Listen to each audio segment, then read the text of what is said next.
Everybody, welcome back to Miles and Mentors. We have an excellent episode lined up for you today. We have Nisrine Masri with us today, who's been in the industry for over 20 years. We're going to tap into that lived and learned knowledge that she's gained along the way to hopefully pass it on to you. So stick with us. We have a great one lined up for you right after this on Miles and Mentors. Welcome to Miles and Mentors, the podcast that humanizes trucking, getting real life advice and insights from logistics professionals from all over the industry.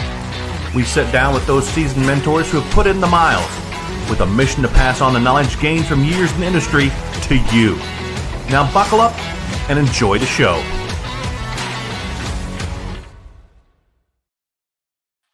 Hey, how's it going? Wonderful. Thank you. How are you? Doing really well. Just trying to add some more hours to the day to get everything done, but we're keeping up. We're keeping up. I love that. Thanks for having me on today. Yeah, my pleasure. I'm stoked to dive into your career, learn about kind of your path along the way, and let's start out there. For those who may not know you, if you wouldn't mind, give us a quick introduction, just who you are and your role in the industry today. Absolutely. So my name is Nisrine Masri. I am the owner of two different businesses. The first one is Condor Moving Systems. I'm a partner there. We are a full service moving company. We've been in business for over 22 years. Nice. And we do moving and storage nationwide. The majority of our work is interstate moving. So we mostly focus on the Texas and Oklahoma market. So Texas, Oklahoma, moving anywhere lower 48 states. And then about 2 years ago, I started the development of my second business, which is Movers Dispatch Board. We are a load board for the moving and storage industry. So our main focus is moving household goods. So the loads are for movers, moving companies. So we don't do freight loads like dry bed or flatbed and that kind of stuff. Dry van, it's all household goods, used household goods. So if someone's moving, we help moving companies interline loads within themselves. So we're a B2B platform. Fantastic. Now, kind of going through that, I'm curious, what is it that brought you to logistics in the very first place? Well, it was honestly my background and passion for sales. I got into the trucking industry because I was just good in sales and I was looking for a sales position. And I started working for a third-party logistics company out of Grapevine, Texas, and worked for them for 3 years. And that's kind of what initially got me into the trucking. And I saw that part of it for a few years. And then a few years later, decided to start a moving and storage company with my business partner of 22 years now.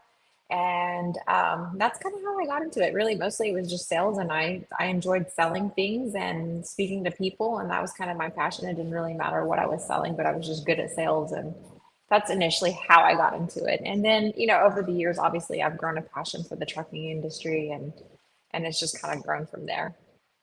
That's fantastic. I hear so often that, this industry was never really on my radar, but now I'm here and I'm fully into it. It's kind of neat to see how far that spreads. Yeah, absolutely. And then I stayed, even though when I decided to kind of venture out and diversify what I do, I got into software, but stayed in the trucking industry because I do enjoy it so much. And I know so much about the moving and storage side of things. And so it made really a lot of sense for me to start my second company where I found a problem that we had. And I, discovered, okay, how can I fix this problem for other business owners in the moving and storage space? And that was the whole development of Movers Dispatch Board.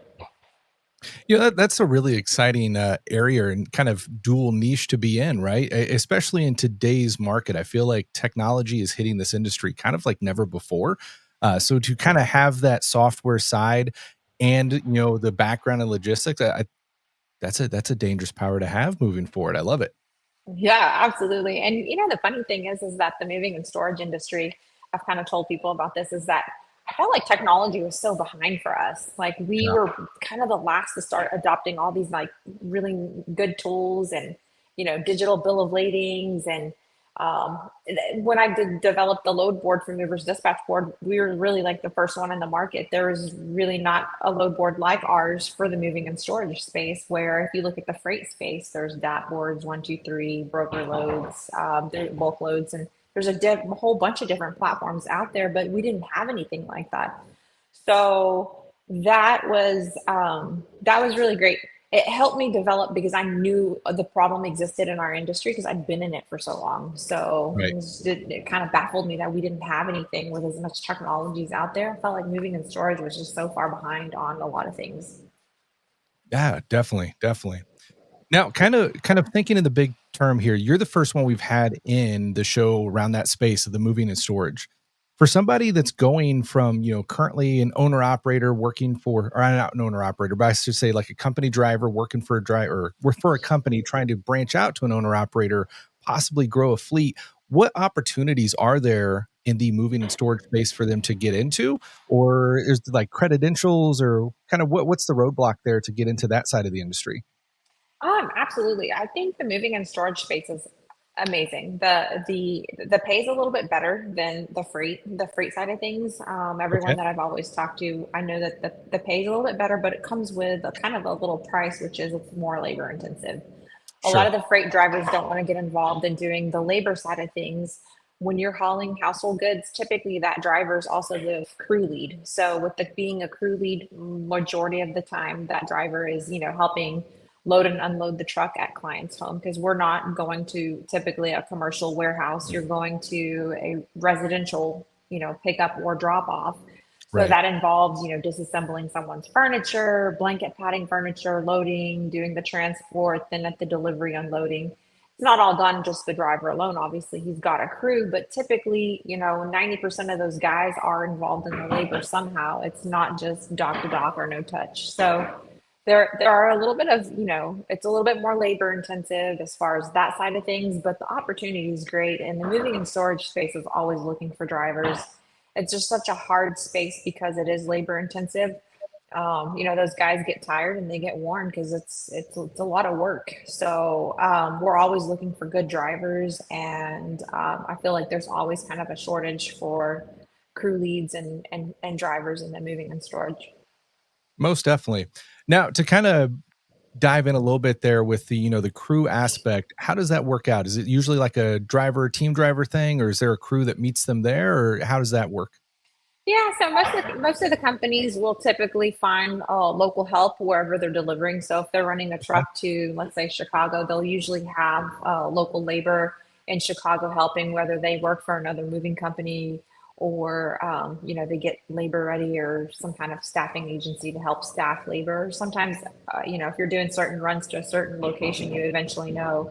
One nice thing that we brought into Movers Dispatch Board was a labor portal for laborers to go on to our platform, create a profile, put what days they're available, their hours, their rate of, their desired rate of pay, and they're able to perform a background check if they want a cleared background logo on their profile. And then that gives our subscribers, so the businesses that are subscribed to Movers Dispatch Board, when they're looking for drivers, or sorry, not drivers, but helpers, local helpers, they can go on there and they have unlimited access to contact the laborers who've uploaded a profile onto our platform.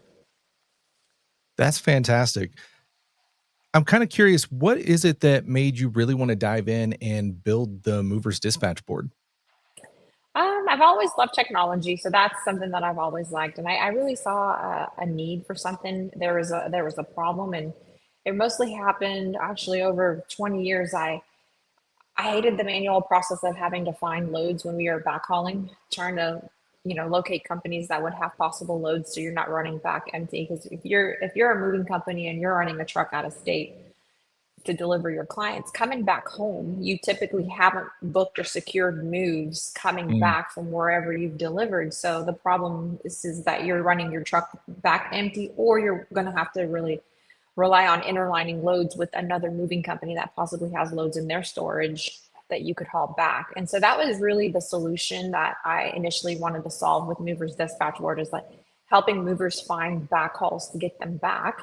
The other situation was with our client, with moving and storage clients, every load's, a different size. Some people are right. moving from a 1 bedroom apartment. Some people may be moving out of a 5 bedroom home. So every load's different. And then everyone has different delivery date requirements. Some people may need storage for a little bit because wherever they're moving to, they either don't have the place or they haven't closed or their lease hasn't started yet. So they need some storage. But If, for example, you pick up a shipment that's, a studio apartment, and then it's the only shipment that you have going to Los Angeles, you typically don't really want to run a truck for a studio size apartment into a big semi that wouldn't Right. even fit a quarter of the truck. You're losing money at that point. So the solution that Movers Dispatch does is that you can pick that shipment up, hold it in your warehouse facility, and then interline with another carrier who can come in and haul it for you and do destination services. That's fantastic. Kind of an oddball question here, but in that case where you hold that in the storage facility and then someone else comes pick it up, kind of that drop and hook scenario, is that the trailer itself or does it get unloaded and then reloaded? It would get unloaded and reloaded. Man, I'm thinking between kind of traditional freight and moving companies. When I say moving companies, I mean, like with traditional freight, there's still work involved for sure. I'm not going to downplay that by any means, but I mean, it's usually containers, pallets, et cetera. When you come to like, moving, especially residential, those are like Tetris masters. Oh yeah, absolutely. Some of the that's it's you have to be a Tetris master at that because the way they load these trucks, I mean, they're loaded from floor to ceiling and everything has to Right. kind of fit in really tight and to make sure that things aren't shifting and you've got to wrap everything. It's a very that's the biggest thing as I tell everyone is that it's very labor intensive. So if you're looking for a non-labor intensive job, this is not it. Just think about moving yourself every single day as your job. It's hard work. For sure. It's Yeah. definitely hard work. So a lot of respect to all the guys out there that are doing or that are in the moving and storage space that don't get a lot of respect out there working in those extreme temperatures, whether it be cold or hot. And the crazy thing I think about is like with technology advancing, I just don't see any way of like changing that labor aspect of the moving and storage of like loading and unloading people's homes. I don't know if it'll ever Mhm. really get easier and it'll always require physical labor. So For sure. I'm curious to the weight kind of point. That's a huge factor in trucking. You've got to be careful about, weight in the trailer, et cetera. With, a residential situation, unloading a house, how hard is it to be able to judge the weight and keep that regulated?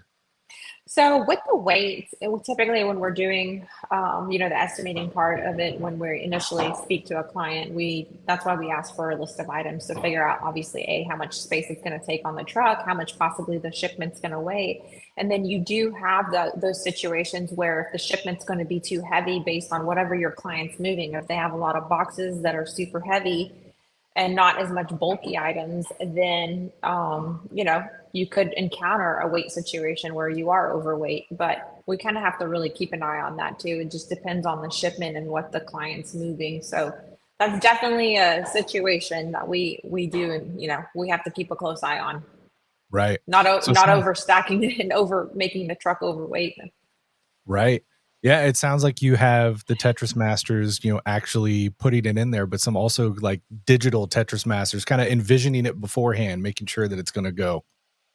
Absolutely. Yeah, absolutely. And then, once you start a move, you can't finish. So you've got to get it all on there some way, Right. somehow. So they've got to do a really good job packing tight.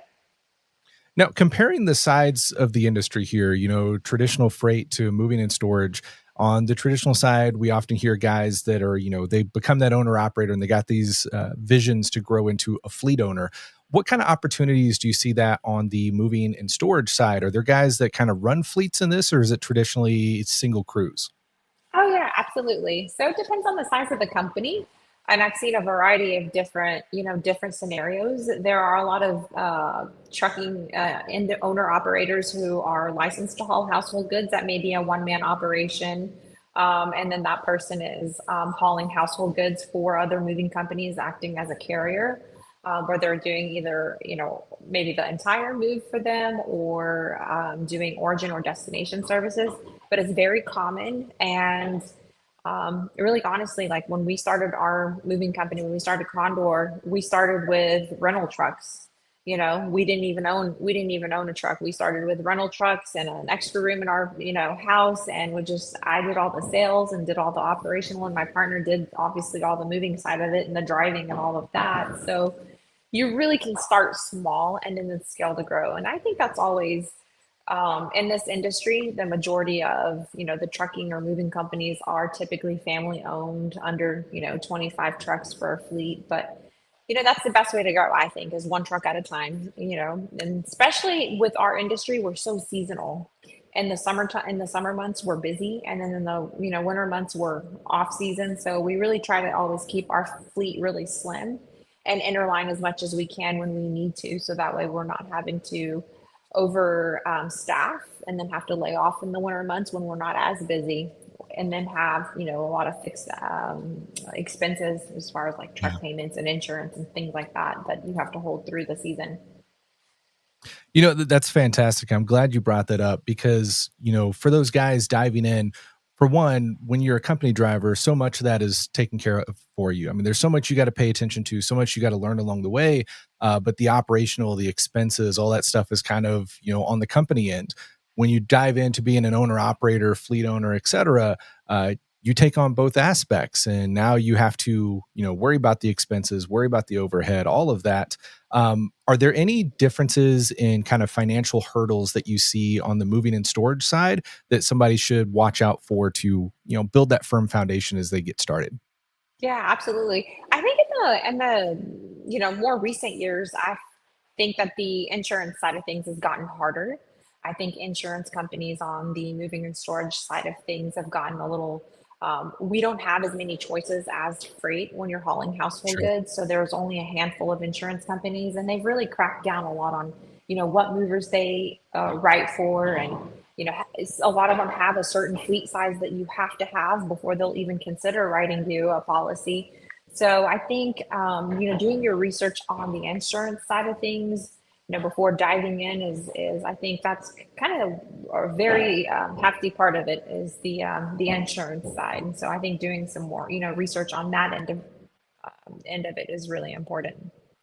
That's a great point. I mean, that's it, kind of logistics in a whole, right? It's one of those industries you can make a ton of money, but there's also a ton of expenses. So you really got to, know what those expenses are, forecast for them appropriately. Otherwise, it can catch up with you really, really quick. So I think that's great insight there, especially insurance. I don't think a lot of people, when they get into being that owner operator, really envision just how big insurance is in the industry. Yeah, and you absolutely can't run without it, especially, I mean, really with any, whether you're doing freight or household goods, both household goods, we really are limited on a certain number of carriers who will write for moving and storage, and our levels of liability are different because we're hauling people's, household goods, and Right. there's different levels of liability that we have to offer on the bill of lading. And so it's a little bit more than just, a straightforward policy, a freight policy. So 100%. Kind of looking at the operations and technology side, moving often means juggling, van sizes, regulations, insurance. How does your platform simplify those rules for carriers? well, as far as regulations, we're getting ready to, well, as far as the regulation side, we really haven't implemented anything as far as like we help our actual client with the regulation side of things. That's probably something that we may look into. Since we're about 2 years in right now, we're starting to slowly add different features. But on the regulation side of things, we did partner with LoadGuard. And the nice thing Okay. about LoadGuard is anytime someone creates a carrier profile with us and they've posted a load and someone's wanting to interline that load and requesting that load, you are able to see all of the credentials that are with FMCSA on that carrier. We'll let you see obviously all of their licensing, any VINs associated with that company, their address that's listed with FMCSA, how many drivers, the owners. So we give you a very comprehensive profile of the carrier or the company that you're about to work with, where normally you may have to go off platform to see that information, and we let you see it right there. That way you can make a smart business decision on whether you want to haul for that company, or if you want to, or if they want to give that carrier a load to haul for them. So we're really transparent as far as the licensing and insurance part of it. So we've made that really easy for our client base, but we're not offering any service as far as like, we'll help you get licensed or accredited with Right. FMCSA. We're not offering that. So another really nice thing that We recently are, we haven't launched it yet, but it's coming very soon. Is that we are launching a fleet card program Okay. for movers dispatch board. So it would be a movers dispatch board fleet card program where you can manage your drivers' spending on fuel and manage all of your drivers and that whole aspect of things. And so you are the first person I mentioned this to, Love but it. that's coming on board in the next couple of weeks. So we're kind of doing some final touches and stuff on that before we make a big announcement to everyone. But That's that's huge. coming very soon. Yeah, I'm Yeah. really excited. I'm really excited about that part of it. And then there's discounts at over 1,000 gas stations nationwide. So that'll be something that I'm really looking forward to, as well as the labor portal that I mentioned to you, the labor directory. We are doing our final testing on that. We hope to have that released in the next couple of days. That's fantastic. It sounds like you guys are really focused in on, developing this into something that's just, beneficial from all sides. Absolutely. And my main focus with, Movers Dispatch Board is everything for the moving and storage industry. Yeah. There's a lot of tools out there for the freight side of things, but I really wanted to give the moving and storage space some additional tools and resources because a lot of the owners of moving and storage companies are smaller business, family businesses that are smaller. They don't have, they're not big corporations. Unless they're van line affiliated and they may have the additional support from their van line agent, but a lot of them are mom and pop shops that don't have the tools and resources to know things like where do I look up someone's licensing, or how do I interline a load and things like that. And I really wanted to make that easy, and our platform is really, it's when I designed it to be really easy for that end user who is someone who is in the moving and storage space, which used to be, is still me too. So I know like a lot of my actual clients I can really relate to because I am a client of, the actual platform. Yeah. I think you can always tell the difference. I mean, it doesn't matter what industry you're talking about. There's always those situations where someone's like, I can make some software around that. And when it's from that outside perspective, I'm not saying they're bad or they're all bad, et cetera. But you can usually tell when there's that outside perspective and it just kind of loosely fits. But when somebody is coming from the industry and it's like, man, I wish I had this. I wish someone did this. And you go out and make it, you can tell the world a difference. Like this was made with intention because they've been there.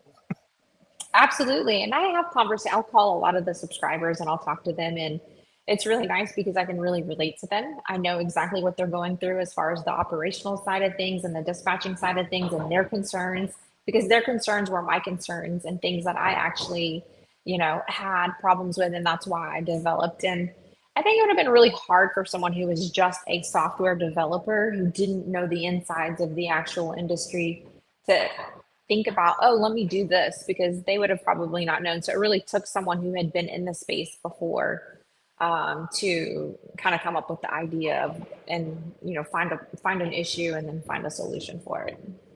100%. So, I mean, we've talked about some of the exciting things that you're integrating. What have some of the challenges been from the start to now, kind of getting to that point? And then what is kind of some of the future that you have planned? Yeah, absolutely. Well, there's challenges every day, and I tell Yeah. everyone this as a business owner, any kind of business owner, it doesn't really matter what business you're in. You have to be able to solve problems because there's problems every day. Every day you encounter something different. And I think at first, initially, it wasn't really that difficult to sell Movers Dispatch Board to my clients because I would reach out and I would just tell them what the platform did. And it was really easy to get people onboarded. And I still don't have an issue with really like onboarding people. I Mhm. think the biggest challenges that I face is, and I've kind of tried to address it with different fixes on the platform, which would be building trust. Everyone's always, Yeah. that's the biggest thing, is because the trucking industry is always like, you want to make sure that you're giving the loads and the goods to someone that you can trust, that Yeah. they're going to do a good job. And you're not just handing off, not that freight isn't important, but when it's someone's personal goods, it's a homeowner's, you know, family heirlooms and all of their TV, their furniture, their maybe family photos. I mean, these are really important things to someone. And so it's important who you give them to. You want to make sure that they do a good job, that they don't damage their things. And so building trust was one of the things that was really something that I really had to consider. And that was the reason why I did the integration with LoadGuard. I also did an integration with escrow.com to secure payments, because that was another thing. Well, how do I know whoever I haul for is going to pay me? So Right. that was another issue that when I would talk to people, I was like, how do I know I'm going to get paid? So I did the integration with escrow.com. And so that was, at least solve that. And people don't have to use that method to pay, but at least it's there. It's a tool that's available. And I think that is the biggest thing. Um, and I don't let unlicensed movers onto the platform. So, I'm always gaining subscribers, but I'm also losing subscribers, because if I see someone's not licensed, I have to boot them off. Yeah. I can't keep them on the platform because, unfortunately, I mean, it's possibly lost revenues for us, but that's okay, because building a brand and a reputable brand to me is more important, and building a marketplace that you can go on there and find reliable, good carriers is what it's all about. And especially in the moving and storage space, I've been in it for such a long time that the last thing I want to have is a bunch of unlicensed movers trying to, do their deals on my platform. And that's not what we're about. Oh, 100%. If we can qualify that though, for somebody that's, potentially thinking I'm gonna get into this space as, an owner operator, et cetera, what kind of license are we talking about? Like, is that just CDL, or do you have to be licensed in residential Yeah. moving or? Yeah. So with the FMCSA, if you're doing interstate moving, you need to make sure that your MCS 150, includes that you're licensed to haul household goods.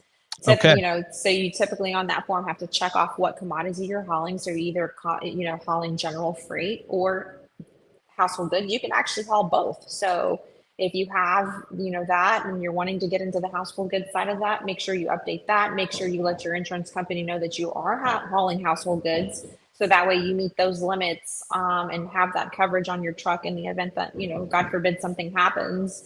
So those are two things that are really important. And then making sure that your licensing says that it's active, that you're not in the non-active status. Because if you're in a non-active status, then we can't have you on at all.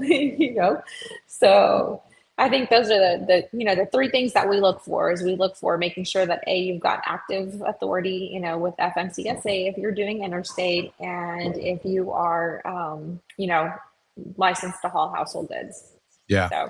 And I think everyone on, every good person in the industry right now is probably appreciative of you doing that work, because, well, and I think this is a good question, right? Because in the industry today, we see so much about fraud and double brokering, et cetera. Do you see any of that on your side of the industry in moving and storage? Well, with the double brokering, it typically isn't an issue in moving and storage. We don't have the double brokering that happens in freight, on the freight side of things, because we're not using freight. Well, some companies will use freight brokers to get jobs that have been booked, but our brokers in our side of things are a little bit different.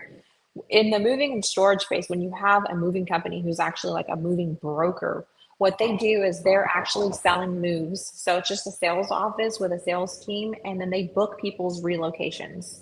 When they Okay. book their relocation, they're booking it from point A to point B. They provide them a quote, they do the whole thing, and they take a commission on their percentage for the deposit that they take from the client. And then from there, they give the move off to a moving company to actually perform the move. They don't, in our industry, like the moving brokers don't have any trucks. They're not touching the load at all. They are just basically just doing the sales part of it. So we don't have the double brokering and that side of things that happens on the freight side. Right on. That's fantastic insight. So I feel like we've covered a ton today, but there's probably so much more we can tap into.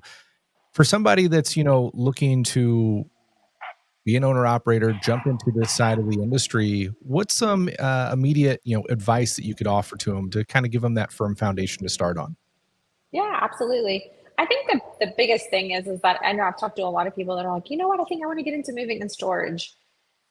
It's a definitely a great industry. Just be prepared that it is very seasonal. We Mhm. mirror real estate. So when real estate's moving, Point. we're moving. Yeah. And the winter months were slow. So you really have to, be prepared for that. Be prepared for the cycle of the extreme peak season in the spring and summer months, and then the extreme slow season that happens in the moving and storage space. I always think that it's a great idea to be able to do both. So if you are looking to kind of diversify and you're wanting to pick up some extra loads, Yeah. go ahead and add on the household goods side of things. And in the peak months where maybe you can find some additional work that pays really well, then pick up some household goods and do that side of it. And then when it's slow in moving and storage, do the freight side of things too. So that way you're kind of covered in all bases. Yeah. Definitely a great way to look at it, but I would say definitely start with it slow. And because the service is involved, there are origin services, and where you have to come in, disassemble, blanket pad, furniture, load up furniture, and then transport, and then do the service. You've got to unload in people's homes, place furniture where they want it, reassemble the furniture. I mean, it's a full service thing. So just be ready that you need to know how to wrap and properly load furniture and pack furniture, and if they have packing, so just be ready for it. Maybe get a seasonal job somewhere, maybe for another mover, at least for a season, and try it Right. out and see how you like it, because there's no better way to learn how to do something than actually go do it for someone else. For sure. Fantastic insight. I'm curious here. You've got a ton of business experience, right? You've built this company up. You've been a partner with the other. You've been in the industry over 20 years. Um, what is something that you've learned along the way that if you knew starting out would be kind of a game changer for you? Wow, that's a really good one. I guess it just depends on which company you would want to ask me that question on. That's fair. I think that with the software side of things, it's a marathon and not a sprint. It's Mm, something that is constant development. It's not something that you can develop and just walk away. Just like all of the big softwares that are out there that are constantly developing and improving. I started 2 years ago, but I'm not complete because every month we have a new release and we have something that I enhance and I make better. And I'm like, let's do this, let's add this on. So it's a constant growth. And I have some friends in the software industry, not in the same space that I am, that told me that when I decided to develop. They're like, Nisrine, this is not a sprint. It's a marathon. The return is very slow to come to you. So you just got to stick with it. You got to stick with it. And so I think with that, that's been something that I've had to really like reinforce to myself. Like this was not an overnight success. It's something that you have to continuously grow. You can't just yeah. stop, but you kind of have to always, the technology is ever evolving and changing and improving. So if you stop, then you've basically kind of thrown yourself, out of the game. So Yeah. on the household goods side of things, too, I think that with that company, with household goods, it's just like I said, it's just a very labor intensive industry, and just getting into it, just knowing that you're dealing with people in a very stressful time of their life. Yeah. So the customer service side of it is can be very difficult. If you're wanting to get into that, you know, and understandably so, though, moving is not fun. And I always laugh and when I'm doing marketing material for that company, because you always show these people who are happy moving, and I'm like, gosh, moving is not really that joyful. you know, there's backaches involved and so many pains of like, getting the internet people in and doing this and doing that and closings and why people are moving. Sometimes it's not for happy reasons. It could be like someone passed away, someone got a divorce. Like it's not always just joyful and fun. And Yeah. so I think just sometimes I felt like people shrink, when in the moving, when I'm talking to, clients, just because they're going through so much, they're going through a lot. So any little thing can kind of set them off sometimes. So it's just like something that may have not made them upset in another situation made them upset now, because it's a big move, and Right. it's really stressful. So you really have to be patient. Patience. 100%. Now, you kind of mentioned about, your connections on the software side and, being called miles and mentors. We got to touch in on this a little bit. With your experience, coming in the business world and everything you've learned along the way, how important do you say mentorship is, and how important has it been to you in your journey? Oh, absolutely. I think mentors are very important. I am a strong believer of surrounding yourself with people that you aspire to be like. Yeah. And if you're, wanting to be an entrepreneur and you're wanting to be successful, no better way to learn from than, the peers amongst you. So if that's your goal in life, then that's the kind of people you should surround yourself with, whether it be, be a mentor you found through, an association or through a business. But I think it's really important. That's been really important for me. And so throughout my journey in life and being an entrepreneur, I've always had friends that were in business, and I've picked their brain about certain things, and they've picked my brain. And so that's really important. So 100%. And I love to mentor people and I love to help. And I always tell everyone, if you're ever wanting advice, it's free from me. Message me, DM me on LinkedIn. I'm always more than happy to help wherever I can, because I know that, how important it is to get that help. Sometimes it's, maybe people don't have the right connection, but if you're ever, if Yeah. there's something I can help you with, definitely reach out to me on LinkedIn. I'll always respond back to my DMs there. I love that. I love that. It's such a great point too, because I think the hurdle is when people jump into kind of being that business owner, they spend so much time reinventing the wheel just because they're, sometimes afraid to look stupid to others, et cetera. But it's like so many people have been through it. They've learned the hard way. And just to tap in on those, what now seemingly are small things to them. Oh, just do this. Yeah, I learned that the hard way. It's worth it just to have those conversations. I think in most cases, the worst they're going to say is no. Yeah, absolutely. I totally agree. And I think failure is okay. I Oh, think yeah. failure has to happen for you to get better and then to know what not to do. But if you continuously do the same thing, then that's on you at that point. But, and that's, with like daily problem solving and I wouldn't say daily failures, but constantly, improving and constantly changing and seeing what you are doing wrong and to change that. If there's a week where I don't have enough subscribers signing up, or if there was weeks that I don't get the responses that I need, I kind of go back and I look at, okay, what have we done?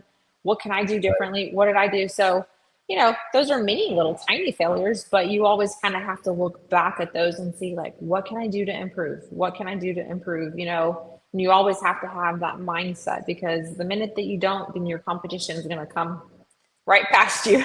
100%. So, yeah. Man, this has been a pleasure kind of tapping in to that lived and learned knowledge along the way. I think it's fantastic that you got so much experience and then bridging from the logistics side to the technology side. I think it's been awesome kind of tapping into all that with you. So I want to thank you for coming on. But I also want to touch on anything you think that we've missed within this that is important to throw in here.